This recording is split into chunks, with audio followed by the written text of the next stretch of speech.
Hey everybody, it's me, Comic Crack. Oh my goodness. So, I am on my phone doing the app. If you do comment, thank you very much if you're trying to chat. As usual, I cannot see your chat, so I'm not ignoring you. I just cannot see it. I will see the comments once it's posted. So, we're looking at the Fogel's Underground price and grading guide. Mail call today, some underground comics, a lot of 18 for, honestly, almost obscenely cheap. Especially once I've gone through and had a better look at them. And found out printings and stuff like that. There was some that I thought were doubles. Turns out those ones aren't doubles, they're just another printing of a comic I already have, so that's always a good thing. There's quite a few in here. There's a number in here that I don't have already, which is also nice. They're in varying degrees of condition. They've definitely come from a collection where they've been loved, which I'm excited about. So let's stop wasting time and go for it.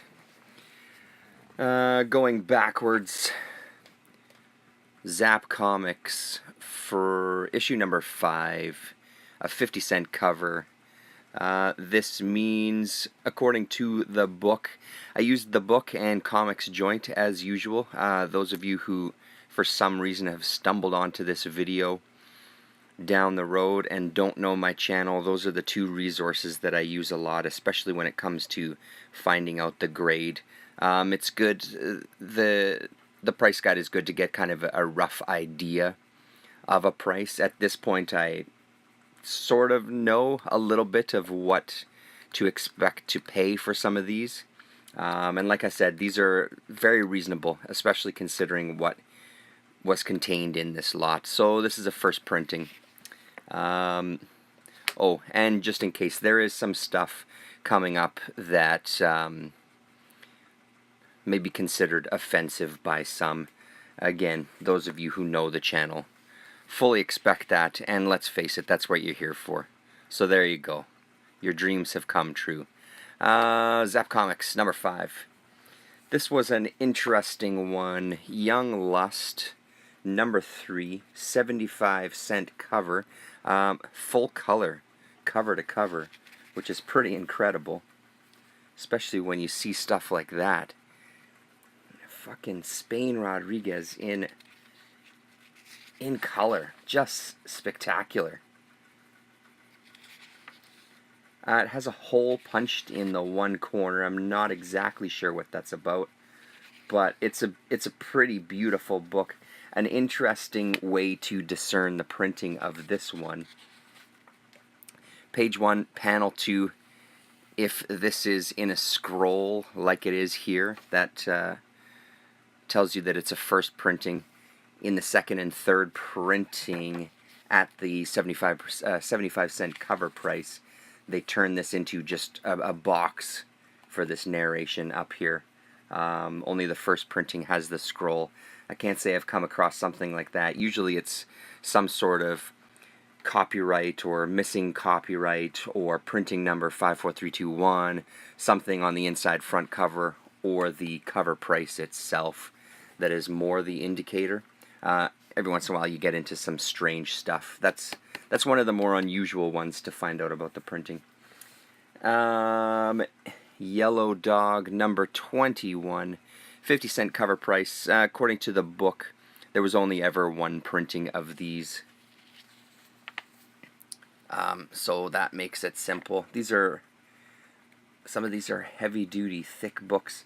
And this one actually has some artists that I'm not familiar with, including this person here, the Captain, although now that I see that title, I wonder if I do have something by him somewhere.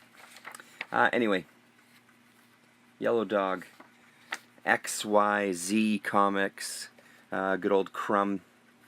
50-cent cover. Possible first printing. What was the deal with this one? Oh, this is what the deal was right here. So it says first printing June 1972, 54321. Apparently the second printing just has 5432, I think. So as far as I know, it's the first printing. I put a question mark just in case. Beautiful looking book. More crumb in this one, I believe, too. Unita. Comix 50 center.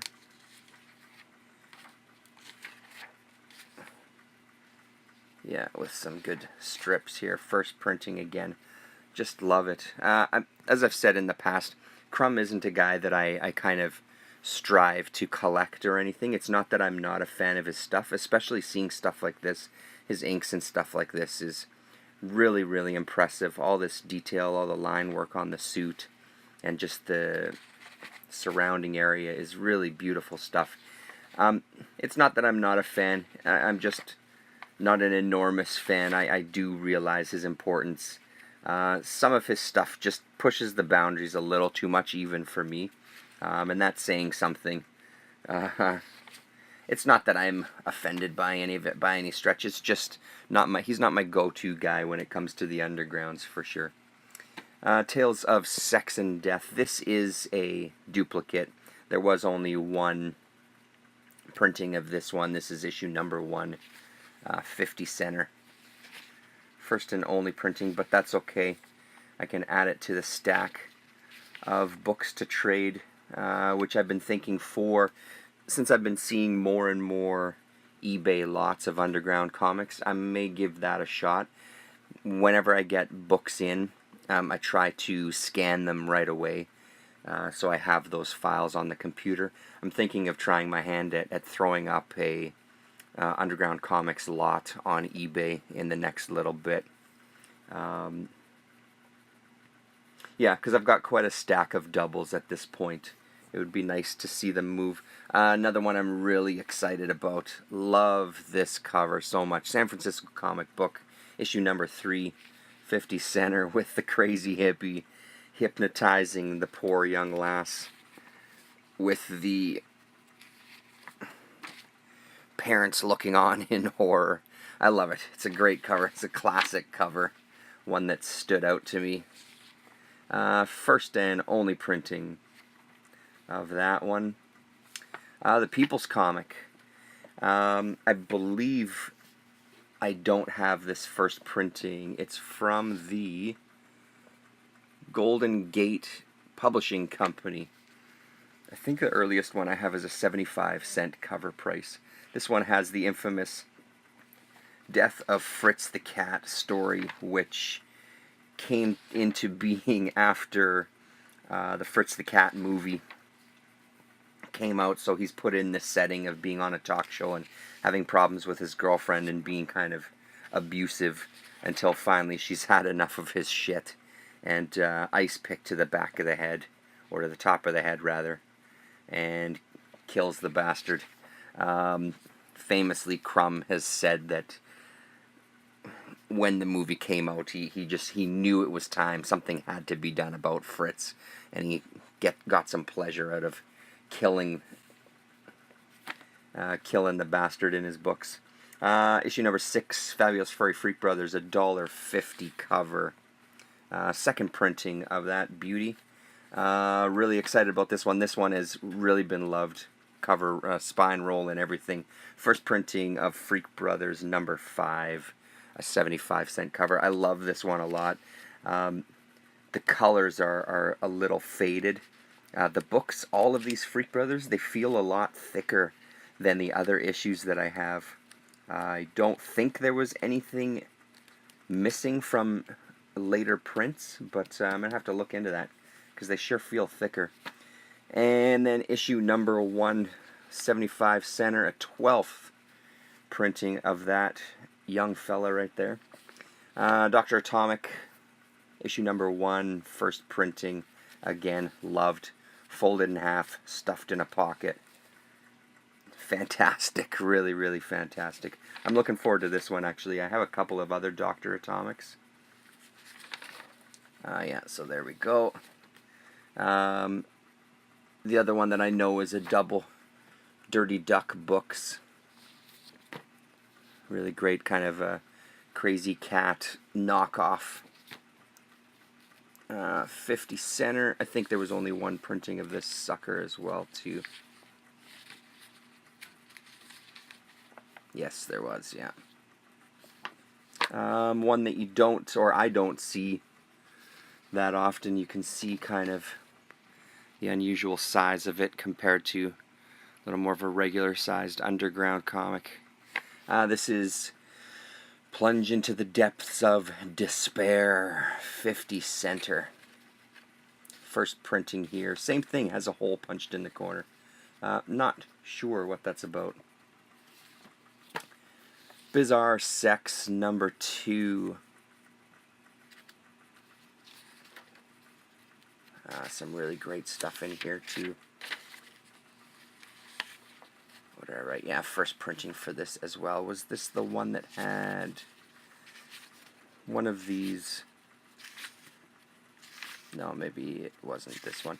There was one of these that had a Trina Robbins The Fox, but it looked like early art. Really cool looking. And almost finally, Big Ass Comix number 2, 50 cent, rip-off press, second printing question mark. That was because of, it was unknown, I think, because of the inside. I can't remember the details on how to discern the printing of this one. I think it was because of the inside front cover. So those are kind of the comics. These last two here, let's do this one first. So again, you have been warned. Some things may be offensive, like this, for example. This is Snatch Comics. Hello, 1969, issue number 2, third or the fourth printing. There was a couple of differences. The fifth printing, this blue background became more greener, so one of the ways to kind of narrow it down, I think that for January 1969 and our Scrum, as he signs it here, on the first and second printing it's a little bit of a different color. It looks like there's two colors blended. Third and fourth, I believe, were almost indiscernible from one another. So this is a really cool one to have. This is really early stuff. Just filthy as all hell. Obviously, this was the one I looked at first. Dirty book. Fallen apart a little bit, but much loved. It's just good to have kind of a bit of this early history in the comics collection right now. And then the oddity, which I'm going to get a kick looking through. Mary Jane Superweed. This is Drug Manufacturing for Fun and Profit, a sequel to the Marijuana Consumers and Dealers Guide. And in this one, make DMT in your kitchen, new simplified process. Very detailed book on how to make drugs at home. Yeah, I don't know much else about it. It's not even something that shows up in the guide. I mean, it's not really a comic, just more of a head shop anomaly. Interesting stuff, though, in pretty beautiful condition. Yeah, there you go. 18 books. Nice stuff. Very nice stuff. Very excited. A lot of these are going to be great to add to the collection, especially filling out those runs of Freak Brothers and things like that, or filling out the printings of Freak Brothers. Thanks very much. For all of you who commented, thank you very much. Sorry I couldn't respond. Have a good night, everybody.